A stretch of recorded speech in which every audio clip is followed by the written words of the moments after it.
ইংরেজিতে 8 প্রকার parts of speech আছে। এই প্রত্যেকটা পার্টস অফ স্পিচের ব্যবহারের একটা নির্দিষ্ট নীতিমালা আছে। আপনি চাইলেই যে কোনো জায়গাতে যে কোনো পার্টস অফ স্পিচ ব্যবহার করতে পারবেন না। মানে আপনি চাইলে যে কোনো জায়গাতে নাউন ব্যবহার করতে পারবেন না, আপনি চাইলে যে কোনো জায়গাতে অ্যাডজেক্টিভ ব্যবহার করতে পারবেন না, আপনি চাইলে যে কোনো জায়গাতে অন্যান্য পার্টস অফ স্পিচ ব্যবহার করতে পারবেন না। প্রত্যেকটা পার্টস অফ স্পিচ ব্যবহারের একটা নির্দিষ্ট নিয়ম রয়েছে। তো আজকে আমরা শিখবো যে নাউন আমরা কোন কোন জায়গায় ব্যবহার করতে পারবো এবং একটা সেন্টেন্সের মধ্যে যে শব্দগুলো রয়েছে এই শব্দগুলোর মধ্যে কোন শব্দগুলো হচ্ছে নাউন। অর্থাৎ একই সাথে আমরা নাউন চিনবো কিভাবে এবং সেই নাউনগুলো ব্যবহার করব কিভাবে, এই দুটো ব্যাপার শিখবো। তো প্রথম ব্যাপারটা হচ্ছে একটা সেন্টেন্সের মধ্যে আপনি 7 জায়গাতে নাউন ব্যবহার করতে পারবেন। কয় জায়গায়? 7 জায়গাতে নাউন ব্যবহার করতে পারবেন। সেই 7টা জায়গা কি কি একটু জেনে নিই। সেই সাথে আমি বলি যে আজকের এই ক্লাসের শেষের দিকে এইটার একটা গোপন ব্যাপার আছে। মানে আমরা সবাই জানি নিশ্চয়ই যে এগুলোর পরে নাউন বসে, কিন্তু এর কিন্তু একটা মারাত্মক ফাঁকা রয়েছে, একটা হিডেন ব্যাপার রয়েছে। সেই ব্যাপারটা আজকের এই ক্লাসটা বোঝানোর পরে আমি আপনাদেরকে ক্লিয়ার করে দিচ্ছি। প্রথম ব্যাপার হচ্ছে সাবজেক্ট হিসেবে। সাবজেক্ট শুধুমাত্র 2টা পার্টস অফ স্পিচ হতে পারে। 1 নাম্বার নাউন হতে পারে অথবা নাউনের পরিবর্তে তার প্রোনাউন হতে পারে। অর্থাৎ নাউন এবং প্রোনাউন বাদে অন্য কোনো পার্টস অফ স্পিচ সাবজেক্ট হতে পারবে না, মনে রাখবেন। তাহলে সাবজেক্টের জায়গায় আপনি যাকেই ব্যবহার করেন তাকে অবশ্যই নাউন হতে হবে অথবা প্রোনাউন হতে হবে। যদি সেটা প্রোনাউন না হয় তাহলে আপনি বুঝে নেবেন সেটা নাউন। ওকে, এরপরে হচ্ছে অবজেক্ট হিসেবে। অবজেক্ট হিসেবে আপনি যে পার্টস অফ স্পিচকে ব্যবহার করবেন সেটাকে অবশ্যই নাউন হতে হবে। নাউন ছাড়া আপনি অন্য কোনো পার্টস অফ স্পিচকে অবজেক্ট হিসেবে ব্যবহার করতে পারবেন না। আর একটা জিনিস পারবেন, সেটা হচ্ছে কি? প্রোনাউন। তো আপনারা তো সবাই জানেন যে নাউনের পরিবর্তে মূলত হচ্ছে প্রোনাউন বসে। অর্থাৎ যেখানে আপনি নাউন বসাতে চান সেই জায়গাতে যদি আপনি নাউনের পরিবর্তে অন্য কাউকে বসাতে চান তাহলে সেটাকে প্রোনাউন হতে হবে। মানে নাউনের পরিবর্তেই প্রোনাউনগুলো বসে।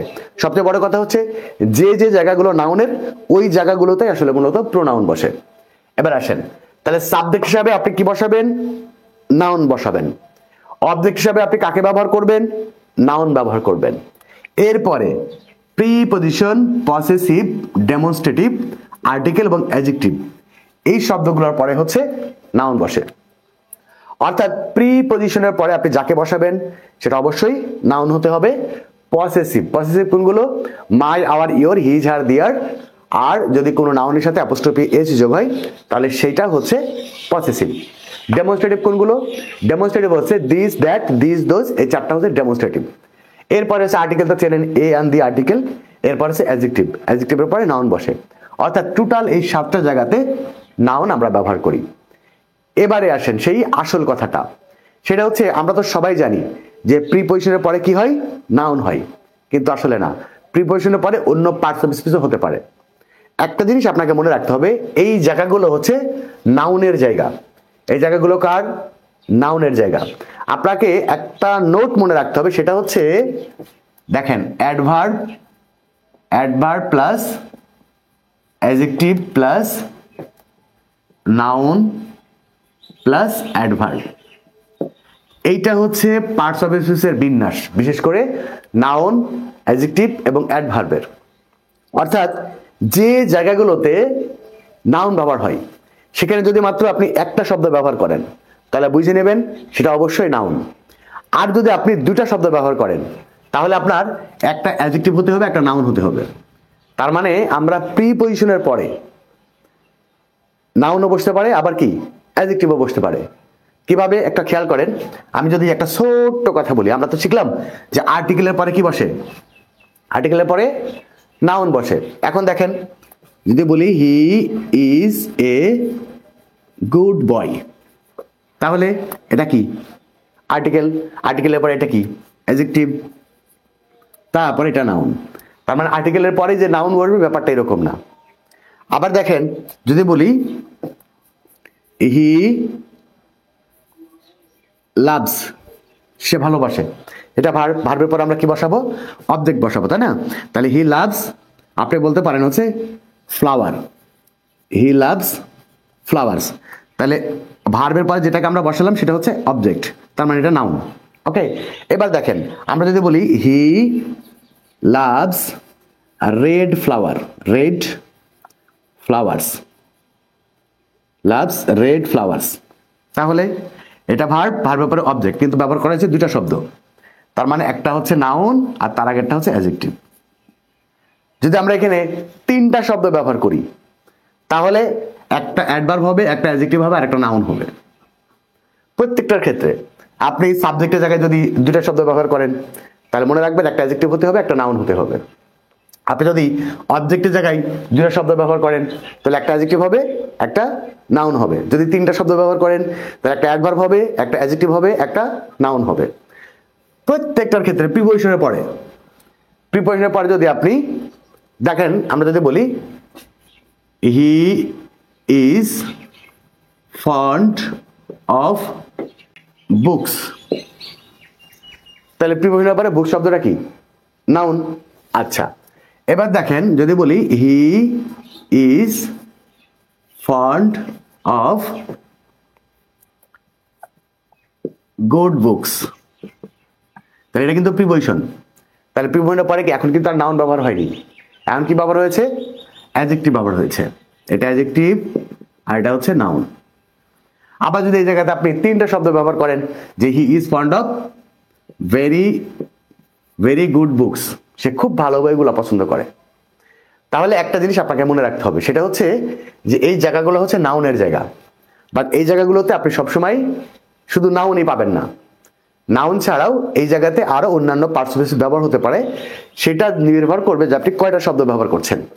যদি আপনি একটা মাত্র শব্দ ব্যবহার করেন এই জায়গাগুলোতে, সাবজেক্টের জায়গায়, অবজেক্টের জায়গায়, প্রিপোজিশনের পরে, পসেসিভের পরে, ডেমনস্ট্রেটিভের পরে, আর্টিকেলের পরে, অ্যাডজেক্টিভের পরে, তো অ্যাডজেক্টিভের পরে তো স্বাভাবিকভাবে একটা নাউনই বসবে, শুধু এটা বাদ দিয়ে বাকি যেগুলো আছে প্রত্যেকটার পরে আপনি যদি একটা মাত্র শব্দ ব্যবহার করেন তাহলে সেই শব্দটা কি হবে? নাউন হবে। যদি ওই একই জায়গাতে আপনি দুইটা শব্দ ব্যবহার করেন তাহলে হবে কি? একটা অ্যাডজেক্টিভ হবে আর একটা নাউন হবে। যদি আপনি তিনটা শব্দ ব্যবহার করেন, তিনটা শব্দ ব্যবহারের প্রয়োজন হয়, তাহলে একটা অ্যাডভার্ব হবে, একটা অ্যাডজেক্টিভ হবে, একটা নাউন হবে। ওকে, তাহলে আপনাকে এখন একটা জিনিস ক্লিয়ার হতে হবে যে আমরা যে নাউনের 7টা জায়গা দেখলাম, এই 7টা জায়গাতে শুধুমাত্র নাউনই ব্যবহার হয় না, নাউন ছাড়াও এখানে আরো শব্দ ব্যবহার হয়। সেক্ষেত্রে আপনাকে অবশ্যই এই নোটটা মনে রাখতে হবে। ক্লিয়ার? এবার আসেন কিভাবে আপনি একটা শব্দ চিনবেন যে এটা নাউন কিনা। সেটা হচ্ছে কোনো একটা শব্দের অর্থ কি সেইটার উপর নির্ভর করে না যে ওইটা কোন পার্টস অফ স্পিচ। একটা শব্দ মূলত একটা সেন্টেন্সের কোন জায়গায় ব্যবহার হয়েছে সেইটার উপর নির্ভর করবে যে ওইটা আসলে কোন পার্টস অফ স্পিচ। আমি ছোট্ট একটা উদাহরণ আমি আপনাদেরকে দিচ্ছি, দেখেন। সেটা হচ্ছে ধরেন আমরা বললাম যে I am well, I am well, এটা একটা খেয়াল করেন, আমি তিনটা শব্দ লিখি, I am well, I read well.